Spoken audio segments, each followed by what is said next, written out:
শুভ সকাল বন্ধুরা। আজ হচ্ছে 23শে জানুয়ারি আর এখন বাজে সকাল ঠিক 9টা। সকালবেলার খাওয়া থেকে বাসি কাজ থেকে সব কিছুই শেষ। আর এখন রোদ্র উঠেছে, তাই ভাবলাম ব্ল্যাঙ্কেট আর ল্যাপটা একটু শুকাতে দেই। আর অনেক দিন থেকেই শুকাতে দেওয়া হয় না। তো এখানে দেখো পোয়াল আর্ধেক শেষ হয়ে গেছে আর অর্ধেক পড়ে আছে। তো ভাবলাম যে এটাই হচ্ছে নিচু, এখানেই শুকাতে দিলেই বেশ ভালো লাগবে, যেহেতু আমার হাইটটা একটু বেশি, তাই না? তো চলো, হাসিও পাচ্ছে যে এখানেই দিচ্ছি। হালকা পাতলা যেগুলো আমার উঠাতে পারবো সেগুলোই দিচ্ছি, যেমন কল বালিশ, তোমার বালিশগুলো, লেপটা, ব্ল্যাঙ্কেটগুলো, এগুলো শুকাতে দেব। আর ভারী বলতে কি তোশকটা, সেটা তো আর শুকাতে দিতে পারবো না, গদিটা। তো এখানে একটু ফোল্ড হয়ে আছে, মেয়েকে উঠিয়ে দিলাম, বললাম যে একটু সোজা করে দাও। তো চলো বন্ধুরা, সবাই কেমন আছো? আশা করি সবাই ভালো আছো, সুস্থ আছো। আমরাও মোটামুটি আছি। তোমাদের সাথে নিয়ে নতুন আর একটি ভিডিও শুরু করছি। চলো ভিডিওটা স্কিপ না করে দেখতে থাকো, আশা করছি ভালো লাগবে। তো আজ হচ্ছে 23শে জানুয়ারি। স্কুলেও গেলাম না মেয়েকে নিয়ে। এখন ভাবছি যে কেন স্কুলে নিয়ে গেলাম না, নিয়ে গেলে বেশ ভালো হতো, যেহেতু নতুন নতুন সব কিছু একটু জানতে পারতো। কোনটা 23শে জানুয়ারি, কোনটা 26শে জানুয়ারি, কোনটা এগুলো যাই হোক, এগুলো বুঝতে পারে। বাচ্চাদেরকে কিন্তু অ্যাটেন্ড করা এটা ভালোই। তো একটা নিজের যে একটা অলসতা আছে না, সেই অলসতার জন্য নিজের ভাবছি যে কেন নিয়ে গেলাম না। এটা কিন্তু পরেই অ্যাকচুয়ালি আমরা ভাবি। তো এদিকে ঘরে আসিছি। ঘরে এসে দেখো বইপত্র সব আউলা ঝাউলা করে রেখেছে সব বিছানায়। মেয়েকে বইগুলো দিয়ে আমি কাজগুলো সেরেছি, বাসি কাজ। আর নতুন নতুন বই আনলে কিন্তু বেশ দেখতেও ভালো লাগে, কোনটা ছবি কি। আমাদের মধ্যে যখন আমরা ছোট ছিলাম তখনও কিন্তু আমাদের এই অভ্যাসটা ছিল। নতুন ড্রেস বলো, নতুন বই খাতা বলো, ভালো লাগে। তো সেজন্যই মেয়ে একটু বইগুলোকে দেখছিল নতুন নতুন। আর বিছানাটা একটু সুন্দর করে গুছিয়ে রাখছি। আর সব থেকে ঘরের কাজ হচ্ছে বিছানা। বিছানাটা যদি গোছানো থাকে, আমার কিন্তু মাথা একদম ঠিক থাকে না, আমার বর আসলেও। সেজন্যই আমার বর কি করে, মানে জানি যে আমার মাথা ঠিক থাকে না যখন বিছানা যদি গোছানো থাকে, তো ওই কিন্তু ঠিকঠাক করে নেই।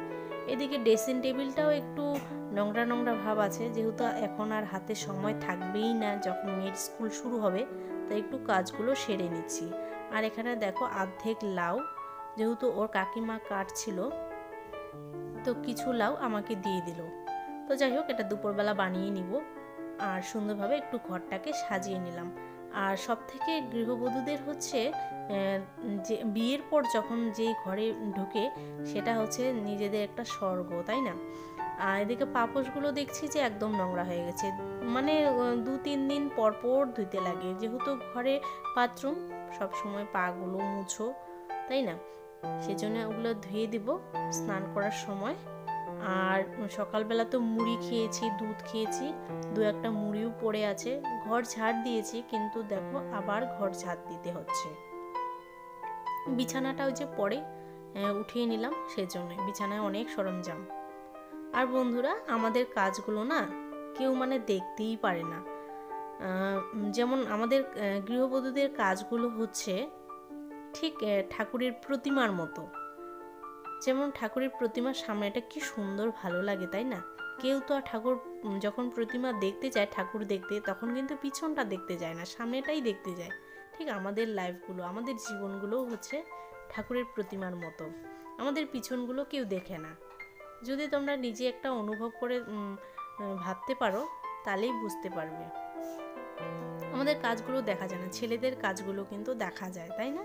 যারা ডিউটি করে ডিউটির কাজ, যারা কৃষক তাদের কাজগুলো দেখা যায়। আর বউদের কাজ, এগুলো কাজ দেখা যায় না, এগুলো নাকি হিসাবেও পড়ে না। সত্যি বন্ধুরা, আমার মনে হচ্ছে তো সত্যি। আর এদিকে দেখো স্নান সেরে পুজো সেরে রান্নায় চলে এসেছি। এই যে লাউ দিয়ে একটা সবজি বানাবো। আর এদিকে আর নতুন আলু ভাজা বসিয়ে দিয়েছি।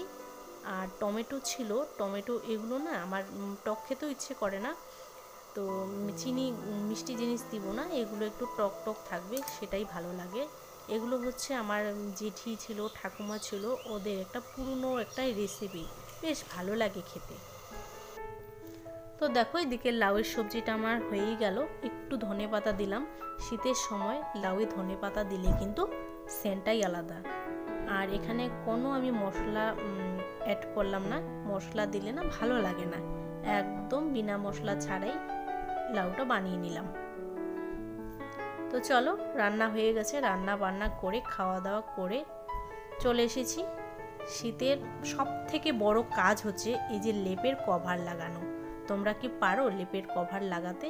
আমার কিন্তু খুবই কষ্ট হয় লেপের কভার লাগাতে, মানে মাথা কোন দিকে চলে যায় কোন দিকে আমি ঠিক বুঝতেই পারি না, খুব কষ্ট করে লেপের কভারটা লাগাতে হয় আমার। তো সেজন্য লেপের কভার আমি সামনের বছর লেপ ব্যবহারই করিনি, দুটো ব্ল্যাঙ্কেটই ব্যবহার করছি। আর এই বছর যেহেতু ঠান্ডার পরিমাণটা একটু বেশি, তাই একটু লেপটা বের করে নিয়েছি। তো দেখো ফাইনালি আমি লেপের কভারটা কমপ্লিট করলাম। চলো বন্ধুরা, টাটা।